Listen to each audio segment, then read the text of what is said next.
एक चोरी हुआ हार एक शांत गांव में गड़बड़ी पैदा करता है। आरोप प्रत्यारोप लगते हैं, तनाव बढ़ता है और एक गरीब नौकरानी को दोषी ठहराया जाता है। क्या गांव का शिक्षक कुणाल सच्चाई को उजागर कर सकता है और न्याय दिला सकता है? रहस्य, साहस और सही के लिए खड़े होने की शक्ति की कहानी। खामोश गवाही, द साइलेंट विटनेस। सुंदरपुर नाम का एक शांत गांव था। वहां जीवन खेती और त्योहारों के आसपास घूमता था।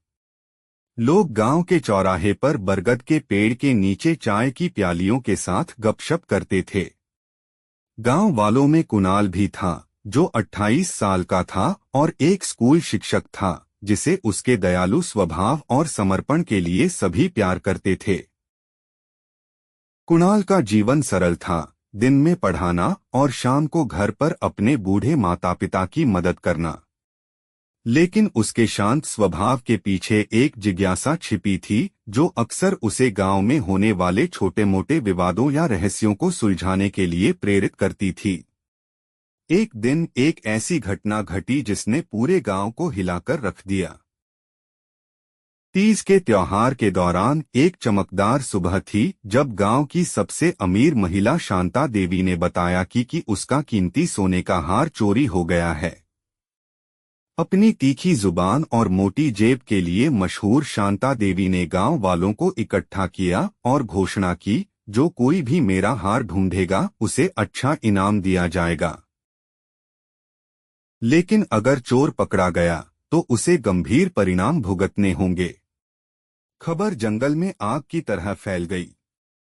गांव में हर कोई इस बात पर अटकलें लगा रहा था कि इसे किसने चुराया होगा। शांता देवी की हवेली पर कड़ी सुरक्षा थी और चोरी असंभव लग रही थी। फिर भी हार गायब था। रहस्य से हैरान कुणाल ने इसकी जांच करने का फैसला किया। सुराग जुटाने के लिए वह शांता देवी के घर गया। सुराग और संदेह। शांता देवी कुणाल को अपने बेडरूम में ले गई, जहां चोरी हुई थी। कमरा बड़ा था, जिसमें महंगे फर्नीचर और गहनों के डिब्बे सजे थे। शांता देवी ने बताया, मैंने सोने से पहले दरवाजा बंद कर दिया था। जब मैं जागी तो हार गायब था। कुणाल ने कमरे को ध्यान से देखा। खिड़की अंदर से बंद थी और जबरन प्रवेश के कोई निशान नहीं थे। इस कमरे में और कौन आ सकता है? उसने पूछा। मेरी नौकरानी सुनीता के अलावा कोई नहीं, शांता देवी ने तीखी प्रतिक्रिया दी। वह हाल ही में संदिग्ध व्यवहार कर रही है। 30 साल की उम्र वाली डरपोक महिला सुनीता ने कई सालों तक शांता देवी के लिए काम किया था। जब उससे पूछा गया तो वह डरी हुई दिखी। उसने रोते हुए कहा, मैंने ऐसा नहीं किया कुणाल भैया। मैं हमेशा शांता देवी की वफादार रही हूं। मैं उनसे चोरी क्यों करूंगी? कुणाल ने कुछ अजीब देखा। सुनीता ने नजरें नहीं मिला रही थी और बाहर बगीचे की ओर देखती रही। उसने धीरे से पूछा, तुम घबराई क्यों हो सुनीता? क्या कोई ऐसी बात है जो तुम हमें नहीं बता रही हो? सुनीता ने अपना सिर हिलाया और कहा, मैं बस डरी हुई हूं भैया। मुझे एक छोटे बेटे की देखभाल करनी है। अगर मुझे दोषी ठहराया गया तो मेरी जिंदगी बर्बाद हो जाएगी। खामोश गवाह। कुणाल ने आगे की जांच करने का फैसला किया।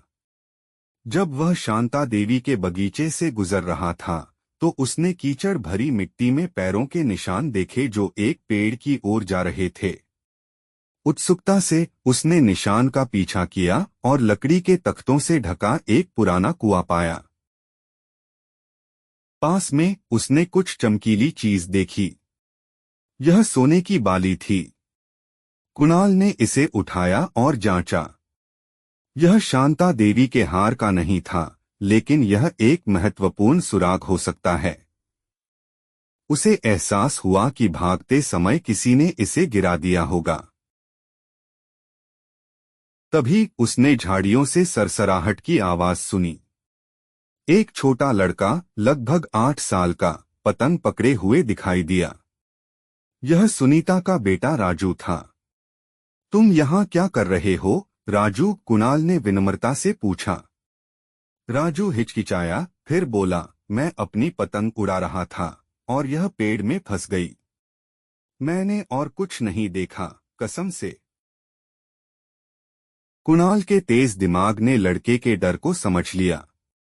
वह राजू नजदीक घुटनों के बल बैठ गया और कहा, तुम एक बहादुर लड़के हो राजू। अगर तुमने कुछ देखा है तो तुम मुझे बता सकते हो। मैं देखूंगा कि तुम्हें या तुम्हारी माँ को कोई नुकसान न हो। राजू हिचकिचाया, लेकिन आखिरकार बोला, कल रात मैंने किसी को दीवार पर चढ़कर कुएं की ओर भागते देखा, लेकिन मैंने उनका चेहरा नहीं देखा।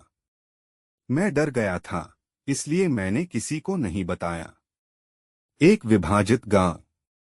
कुणाल के पास अब सुराग तो था, लेकिन कोई ठोस सबूत नहीं था। उसने अपनी जांच को गांव के बुजुर्गों को बताया, जिन्होंने फिर से अटकलें लगानी शुरू कर दी। कुछ लोगों का मानना था कि सुनीता इसमें शामिल थी, जबकि अन्य को लगा कि यह गांव के बाहर का कोई व्यक्ति हो सकता है। आरोपों के बढ़ने के साथ तनाव बढ़ गया। इस नाटक में रमेश नामक एक युवा किसान, जो छोटी मोटी चोरी का इतिहास रखता है, मुख्य संदिग्ध बन गया। उसने हाल ही में अपनी फसल की बकाया मजदूरी को लेकर शांता देवी से बहस की थी। जब रमेश से पूछताछ की गई तो उसने इनकार किया। मैं गरीब हो सकता हूं, लेकिन मैं चोर नहीं हूं, उसने चिल्लाते हुए कहा। कुणाल ने चुपचाप जांच जारी रखने का फैसला किया। उसका मानना था कि सच्चाई कहीं न कहीं उन छोटी छोटी बातों में छिपी है, जिन्हें बाकी सभी ने अनदेखा कर दिया है। रहस्योद्घाटन। एक शाम जब वह फिर से कुएं के पास घूम रहा था, तो कुणाल ने कुछ असामान्य देखा। कुएं को ढकने वाले लकड़ी के तख्ते अस्तव्यस्त लग रहे थे। उसने तख्ते हटाए और अंदर झांका। लालटेन की मदद से उसने नीचे कुछ चमकता हुआ देखा। यह खोया हुआ हार था। कुणाल ने सावधानी से उसे निकाला और पाया कि किसी ने जानबूझकर उसे वहां छिपा दिया था। सवाल था, कौन? अगली सुबह कुणाल ने गांव की एक बैठक बुलाई। वह चौक के बीच में खड़ा था, हार को पकड़े हुए। मुझे हार मिल गया है, उसने भीड़ को चुप कराते हुए घोषणा की। लेकिन यह अभी खत्म नहीं हुआ है। असली चोर को कबूल करना होगा। ग्रामीण एक दूसरे को देखते हुए घबराए हुए फुसफुसा रहे थे। अचानक सुनीता आगे बढ़ी, उसके चेहरे पर आंसू बह रहे थे। मैंने इसे नहीं चुराया भैया। मुझे नहीं पता कि यह कुएं में कैसे पहुंचा। कुणाल ने उसे शांति से देखा। मुझे तुम पर विश्वास है सुनीता, लेकिन मुझे यह भी लगता है कि कोई तुम्हें फंसा रहा है। वह भीड़ की ओर मुड़ा और बोला, कल रात किसी ने कुएं से हार निकालने की कोशिश की। जो भी था, उसके पैरों के निशान अभी भी कीचड़ में ताजा हैं। हम आज सच्चाई का पता लगाएंगे। जब कुणाल गांव वालों को कुएं के पास ले गया, तो उसने देखा कि एक आदमी अलग खड़ा था, जो घबराहट में पसीना बहा रहा था। यह शांता देवी का भांजा विजय था, जो हाल ही में गांव में आया था। तुम घबरा क्यों रहे हो विजय? कुणाल ने तीखी आवाज में पूछा। विजय हकलाते हुए बोला, मैं घबराया नहीं हूं। मैं अपनी ही मौसी के यहाँ क्यों चोरी करूंगा? लेकिन कुणाल को यकीन नहीं हुआ। उसने विजय की आलीशान जीवन शैली देखी थी, जबकि उसके पास कोई कमाई नहीं थी। क्योंकि तुम्हें पैसे की जरूरत थी, कुणाल ने दृढ़ आवाज में कहा। तुम्हें हार के बारे में पता था और तुम्हें लगा कि तुम इसे बिना किसी को पता चले बेच सकते हो। जब कुणाल ने और सबूत बताए तो गांव वाले चौंक गए। कुएं के पास उसे जो सोने की बाली मिली थी वह विजय द्वारा अक्सर पहनी जाने वाली बाली से मेल खाती थी। कोने में फंसकर विजय ने आखिरकार कबूल कर लिया। हाँ, मैंने ही किया, विजय चिल्लाया। मैं हताश था। मुझे लगा कि मैं हार ले सकता हूं और सुनीता को दोषी ठहरा सकता हूं। कोई भी एक गरीब नौकरानी पर भरोसा नहीं करेगा। न्याय और एकता। गांव वाले नाराज थे। उन्होंने विजय से तुरंत गांव छोड़ने की मांग की। शांता देवी अपने भांजे की हरकतों से शर्मिंदा हुई और उन्होंने सुनीता से माफी मांगी और उसे उसकी वफादारी के लिए इनाम देने की पेशकश की। हालांकि कुणाल ने उसे दिए जाने वाले इनाम को अस्वीकार कर दिया। उसने विनम्रतापूर्वक कहा, सत्य जानना ही असली इनाम है।